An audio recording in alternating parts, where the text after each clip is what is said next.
Oke, kawan-kawan semuanya, Assalamualaikum warahmatullahi wabarakatuh. Gue kembali hadir lagi ya di channel YouTube ini. Ingin membuat para tenaknya Mukidi dan pendukungnya si Beler ya kejang-kejang kelojotan ya, ngamuk-ngamuk di kolom komen. Jadi memang kita harus bersatu padu ya, membuat para pendukungnya Mukidi ini kepanasan, kelojotan gitu ya, walaupun cuma lewat media sosial ya. Kalau bisa sampai mereka itu kena hipertensi berjamaah. Karena memang bangsa Indonesia ini sulit jadi negara maju ya. Kalau misalkan pendukungnya Mukidi, tenaknya Mukidi itu masih banyak yang hidup. Oke, kawan-kawan semuanya ya, untuk kesempatan kali ini gue ingin sedikit ngebahasnya ada berita terbaru ya. Yang gue baca juga di beberapa media mainstream ya. Terkait dengan usulan yang semakin menggema ya di parlemen ya. Untuk memakzulkan si Beler ya dari jabatannya sebagai wapres.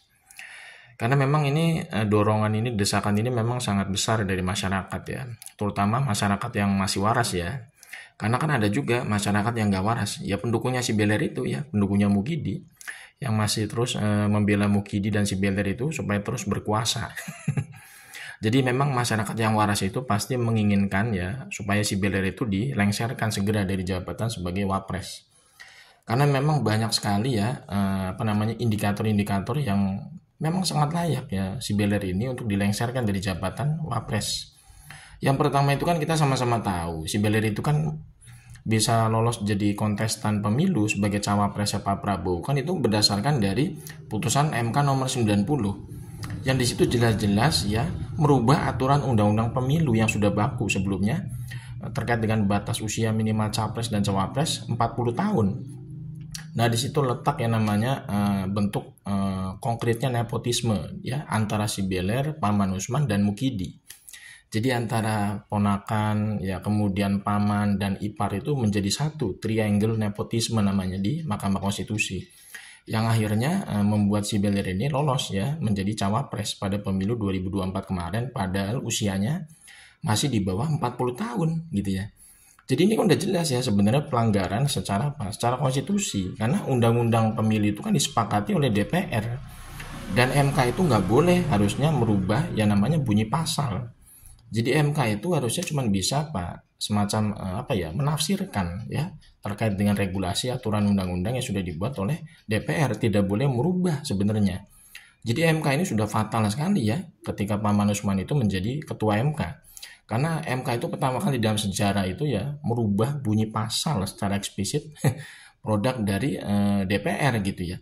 Jadi undang-undang pemilu itu yang sudah dirubah terkait batas usia minimal capres dan cawapres itu yang akhirnya melegalkan si Beler ini menjadi cawapres ya Pak Prabowo. Ini udah jelas ya sebenarnya pelanggaran berat terhadap konstitusi.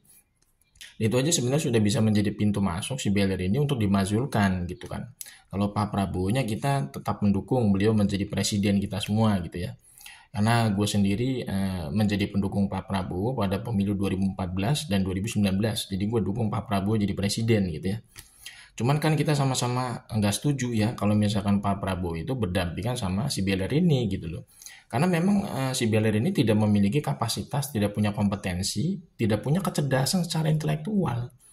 Jadi bagaimana mungkin Pak Prabowo itu bisa dibantu dalam pemerintahan kalau misalkan wakilnya aja nggak punya kemampuan ya, tidak punya intelektual, tidak punya kompetensi, bahkan kerjanya itu cuman ya boleh bilang ya ngawur semua ya. Masa seorang wakil presiden itu kerjanya ya bagi-bagi susu ya, bagi-bagi kue, bagi-bagi mainan gitu ya. Kemudian juga warawiri di sawah ya, traktor sawah, bajak sawah itu bukan kerjaan wapres. Kemudian juga membuka pengaduan masyarakat lewat WhatsApp dengan judulnya itu kalau nggak salah lapor Mas Wapres itu bukan kerja Wapres itu kalau kayak begitu ya. Jadi ini sebenarnya udah nggak layak orang seperti si Beler ini dipertahankan menjadi wakil presiden. Kemudian yang kedua itu ada informasi terbaru si Beler itu katanya ya akun Instagram Twitternya ya akun Twitter atau X-nya itu ternyata memfollow ya sebuah website atau akun judul gitu ya. Ini termasuk pelanggaran berat secara etika gitu ya. Bagaimana mungkin seorang pejabat publik itu memfollow akun judul? Ini benar-benar udah keterlaluan si Beler ini gitu ya. Sudah tidak punya etika gitu ya.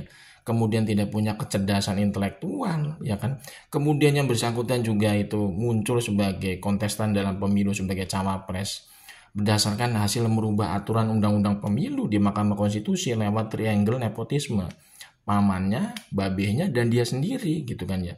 Ini udah rusak nih sebenarnya si Beler ini sebagai personal individu yang dilegalkan menjadi pejabat publik.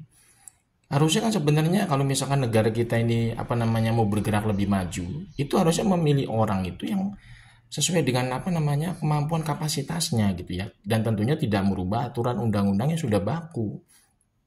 Dan bukan produk nepotisme juga tentunya. Jadi memang benar-benar harusnya itu punya jenjang karir gitu yang dibangun berdasarkan dari kemampuan, bukan berdasarkan dari bantuan orang dalam atau ordal gitu loh. Ini menurut gue memang harus dijadikan bahan pertimbangan ya bagi pihak DPR ya, nanti bisa meneruskan ya usulan supaya si Beler ini dimakzulkan itu ke sidang paripurna. Kemudian juga nanti kan dilempar ke MK. Nah, MK-nya ini kan jadi permasalahan juga gitu ya. Karena MK-nya itu kan masih dipimpin sama ada pamannya si Beler yaitu Usman gitu kan. Jadi MK ini memang jadi kendala dan MPR juga jadi kendala karena di MPR itu ya, di MPR itu masih ada orang-orang titipannya Mukidi di sana yang berkuasa di MPR. Makanya agak sulit emang untuk memakzulkan si Beler ini gitu kan. Cuman kan ya kita lihat di sini ya bentuk bentuk kepedulian lah ya, bentuk kepedulian bagi para pemangku jabatan di sana gitu ya. Apakah mereka itu masih punya hati nurani nggak sebagai pejabat publik yang diberikan amanah untuk mengurus bangsa ini? Apakah mereka itu membiarkan bangsa ini itu dipimpin oleh orang yang nggak punya kompetensi seperti si Beler ini gitu ya? Ini tentu kan menjadi pertanyaan besar kita semua ya. Bagaimana mungkin bangsa kita ini menjadi negara emas tahun 2045? Kalau misalkan dikelola, dipimpin sama orang-orang yang nggak punya kredibilitas secara intelektual, kemudian juga muncul itu berdasarkan dari produk nepotisme seperti si Beler. Kemudian juga yang bersangkutan ini si Beler ini ya menduduki jabatan itu berdasarkan dari apa? Orang dalam, ordal. Bukan berdasarkan dia karena punya kemampuan. Coba si Beler itu pamannya tidak di MK ya. Misalkan paman Usman itu bukan ketua MK, apakah si Beler itu bisa menjadi cawapres? Tidak bisa. Apakah si Beler itu bisa ya mendampingi Pak Prabowo menjadi cawapres misalkan kalau dia bukan anaknya Mukidi? Itu kan jadi pertanyaan besar semua ya kan. Jadi si Beler ini bukan karena dia punya kemampuan dipilih menjadi pejabat publik, tapi karena ada yang namanya ordal, orang dalam. Kemudian juga karena ada relasi kekuasaan, karena babenya yang bersangkutan itu adalah presiden waktu kemarin gitu ya.